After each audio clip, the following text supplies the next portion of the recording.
Hey guys, Dr. Morse, injury experts. Doing this while traveling, so hopefully you get the updates you need. Some crazy slate of games previously. We saw some good games over the past couple of days. A little less running in the Chiefs game that I was expecting. Pacheco looked okay. Did have that big break, but not substantial. Hunt didn't really do anything at all.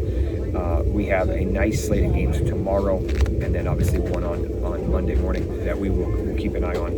As an athlete, you know the importance of staying at the top of your game. But what happens when soreness and inflammation slow you down? Traditional anti-inflammatories like ibuprofen and Aleve can have unwanted side effects. So why not choose a natural alternative? Introducing our all-natural anti-inflammatory supplement called All Natural Relief, packed with 12 powerful plant extracts designed to support your performance and recovery. I switched to this natural supplement, and my recovery time has improved dramatically. I love knowing I'm supporting my body without harsh chemicals. It's a game changer. Stay strong, stay healthy, and perform at your best with our all-natural anti-inflammatory formula. Order now and elevate your game the natural way. Visit Amazon or at www.allnaturalrelief.net today. Purdy is really the only big question mark for quarterbacks. He's likely dealing with a labral tear in his throwing shoulder. Probably anterior, if I were to guess. He didn't do a whole lot this week, but was able to ramp up towards the end of the week. I still don't trust him. I think realistically they're going to they're trying to salvage their season. We're looking at a risky play on Sunday Night Football. It's going to be snowing and cold in Buffalo. I don't really trust him, to a lesser extent Devo, Kittle, or Jennings. I think McCaffrey is a shoo-in for at least 4 or 5 receptions. Would not be surprised if we ended up seeing Brandon Allen in the game at some point in time, who's also dealing with a left middle finger fracture. Trevor Lawrence, returning from his non-throwing shoulder injury, should be good to go. Their offense is as close to 100% as you're going to get.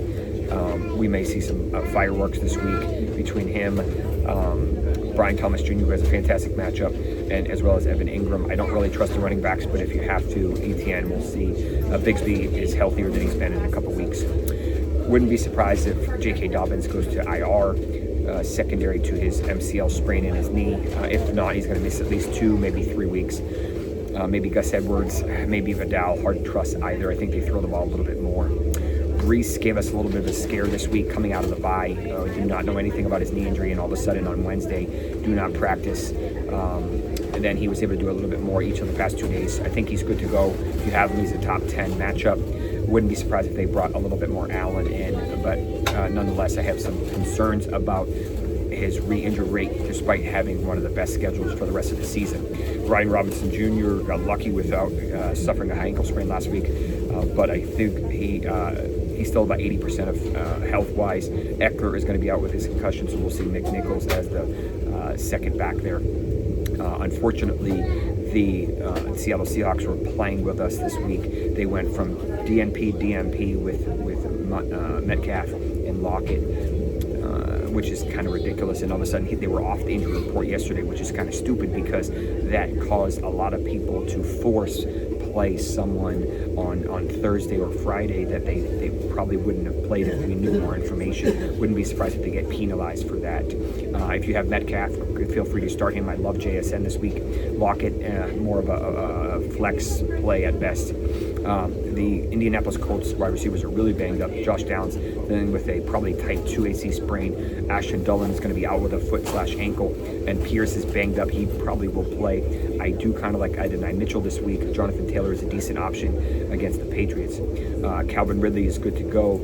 Drake London popped up with a hip, but I'm not overly worried. And then Mooney should be good to go with his Achilles and a little bit of a hammy. He's a little bit increased risk, but he has a top 20 matchup.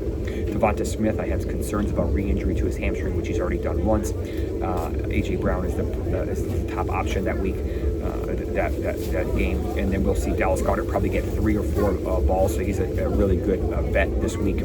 Cedric Dillman probably going to miss the game on Monday night, secondary to concussion. We will see Surtain probably shadow Jerry Jeudy, so we'll probably see Elijah Moore have a nice option, as well as David Njoku. Keon Coleman may play. He's a little risky with his injury, probably a see tear in his wrist. He could have had a fracture.